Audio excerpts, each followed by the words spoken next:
정리를 간단하게 하겠습니다. 오늘은 9월 17일 수요일까지 수업에 대한 정리입니다. 어, 자, 우리가 뭘 갖고 시작을 했냐면 3장에 들어서 소위 말하는 이제 중력을 공부하기 위해서 우선은 이제 중력 역학에 대한 느낌을 좀 갖기 위해서 다음과 같은 문제를 생각을 했었습니다. 그러니까 우주에 다른 영역이 없는 진공인 공간에 질량이 두 개가 일반적으로 서로가 다른 물체가 서로 적당한 거리, 여기서는 이제 R0만큼 떨어져 있고 초기에 속력이 없어서 정지한 상태에서 이제 운동을 시작하면 중력에 의해서 어느 순간에는 부딪힐 텐데 부딪힌 데까지 걸린 시간이 어떻게 될 것이냐라는 것을 이제 논의를 했었습니다. 그럴 때 세 가지 서로 다른 방법을 썼었는데 기억이 다 나겠지만 I hope 첫 번째는 이제 케플러 법칙을 이용을 했었고 두 번째는 에너지 운동량 보조 법칙을 써서 이제 fully 우리가 풀었었습니다. 그리고 세 번째는 이제 수치적으로 정말로 그 운동이 어떻게 기술될까라는 걸 좀 느낌을 갖기 위해서 수치적인 방법을 논의를 했었고 그 지금 오른쪽 여기 밑에 보이는 사진이 이제 y축이 떨어진 거리, 그러니까 떨어진 거리라기보다는 두 물체의 절대적인 좌표. 첫 번째 물체는 0m에 있고 두 번째 물체는 1m에 있었고 다음에 x축은 시간, 그래서 얼마나 시간이 지난 후에 서로 부딪힐 것이냐라는 것을 얘기를 했었습니다. 그래서 이제 우선 케플러 법칙을 이용을 하는데 케플러 법칙의 하나의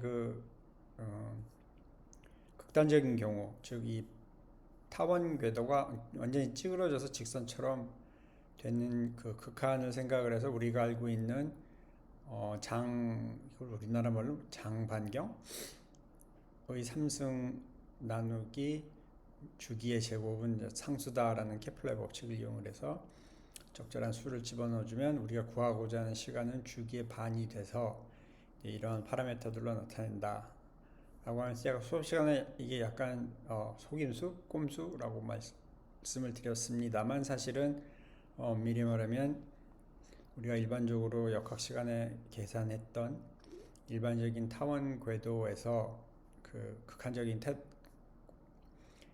영역에 해당되기 때문에 뭐 수학적으로 무리는 없지만 그래도 뭐 약간 찜찜할 수는 있어서 두 번째로 이제 역학적 에너지 보존 법칙을 써서 그 초기하고 이미 시간에서의 포텐셜 에너지랑 운동 에너지를 가지고 시간에 대해서 이를 적분의 형태로 나타내 준 다음에 적분을 낑낑하면 뭐 그렇게 어렵지 않습니다. 하면 이제 똑같은 결과가 나옵니다. 그래서 이 숫자를 집어넣으면 우리가 실제적인 시간을 에스티메이트 할 수가 있는데 한 가지 이야기했던 거는 단순한 경우 1kg짜리의 두 물체가 1m 정도 떨어져 있으면 과연 얼마 후에 충돌할 것이냐, 그래서 약 하루가 더 걸린다고 말씀을 드렸었습니다. 그리고 수치 계산 3번인데 나중에 고치겠습니다. 복사를 하다 보니까 수치 계산을 위해서 이제 우리가 일반적인 1차 무이분 방정식을 수치적으로 이렇게 근사를 하고 2차 방정식의 경우는 항상 2차 방정식을 두 개의 1차 방정식으로 나눌 수 있기 때문에 우리가 수치적으로 1차 방정식을 계산할 수 있으면 2차 방정식도 계산할 수 있다 라는 아이디어를 가지고 실제로 계산을 하는 프로그램까지 보여드리고 꼭 이렇게 쓸 필요는 없지만 이거는 이제 제가 썼던 파이썬이라는 랭귀지로 그래피컬 인터페이스를 좀 집어넣어서 구했습니다. 보시면 뭐 얼마 안 걸리죠. 20라인이 되나? 그래서 이렇게 아까 보여드렸던 그림을 잘 만들어낼 수가 있습니다. 그래서 여러분들에게 좀 느낌을 드렸고 그 다음에 이제 특수상대성 이론과 일반 상대성 이론에 대해서 얘기를 해야 되는데 불행히도 우리가 시간 관계상 뭐 많은 이야기는 할 수 없고 특수 상대성 이론 프레임워크 안에서는 시공간, 그러니까 x하고 t가 서로 다른 두 좌표계가 가속도가 없는 운동을 하고 있을 때 두 시공간 좌표계의 관계식은 이렇게 나타낸다라는 이야기를 했습니다. 여기서 이제 부호가 마이너스냐 플러스냐라고 하는 거는 두 개가 서로 가까워지느냐 떨어지느냐 뭐 이런 걸 갖고 결정되는 거니까 여러분들이 그렇게 이해를 할 수가 있습니다. 원칙적으로 이 소식을 가지고 우리가 특수상대성 이론에서 관심 있게 논의할 수 있는 뭐 길이가 줄어든다 또는 시간이 느리게 간다 이런 것들을 다 얘기를 할 수가 있습니다만 우리는 특별하게 많은 이야기를 안 하겠습니다. 좀 안타까운데 나중에 제가 좀 시간이 남고 부지런하면 수업 정규 과정에 관계없이 적어도 특수상대성 이론에 대해서 좀 정리를 해서 유튜브에 올릴 수 있는 기회를 마련하고자 합니다. 이렇게 말을 했으니까 이제 만들어야 되겠죠. 은퇴하기 전에. 큰일 났네.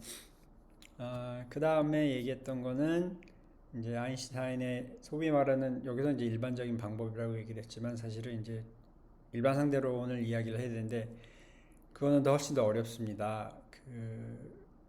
다시 수학적으로 얘기하자면 이제 엄밀한 아주 복잡한 시공간에 대한 미분 방정식을 이야기를 해야 되고 그 미분 방정식 자체는 시공간이 어떻게 휘어져 있는가와 그 시공간을 이루고 있는 여러 가지 에너지 형태, 뭐 중력이 될 수도 있고 전자기학이 될 수도 있고 또 any other, 그러니까 다른 에너지 폼 우리가 생각할 수 있는 다크 매터라든지 다크 에너지 뭐 이런 것들 다 손으로 집어넣어서 이제 풀어내는 과정을 여러분들이 트레이닝을 대학원 때 받을 수 있으면 좋겠죠. 그렇지만 우리 수업 시간에는 그건 할 수 없고 그래서 우리가 엘리베이터 얘기를 들어서 엘리베이터가 가속을 받는 것과 중력에 의해서 우리가 가속받는 것이 같다라는 Strong Equivalence Principle을 얘기를 했었고 이것이 맞다면 뭐 빛의 경우에도 같지 않느냐 해서 빛도 중력에 의해서 휘어진다 라는 거를 이렇게 아주 간단한 그림으로 이해를 하려고 우리가 노력을 했고 그리고 일반 상대론 그 수식을 여러분들한테 디테일하게 우리가 이야기를 할 수는 없지만 그림으로 얘기를 하면 시공간이 휘어져 있는 것이 directly 그 시공간을 이루고 있는 에너지 형태들의 모든 합에 따라서 휘어짐이 결정된다. 그것이 바로 일반 상대론이 예측하는 결과다라는 것을 이제 아주 정량적으로 아주 간단하게 논의를 했습니다. 그래서 이제 여러분들이 수학적으로 뭐 오리엔티드 되어 있거나 아니면 이러한 두리뭉실한 이야기가 너무 마음에 안 든다. 그러면 웰컴. 여러분들이 대학원에 와서 들을 수도 있고 아니 지금 여러분들 그 호기심을 가지고 일반 상대론을 공부를 하십시오. 수업 자료도 있고 제가 옛날에 가르쳤던 일반 상대론 교과서는 뭐 널려 있습니다. 뭘 가지고 어떻게 시작해야 될지 모르겠다? 저를 찾아오십시오. 그러면 아무도 안 온다는 걸 알고 있지만 그래도 또 얘기합니다.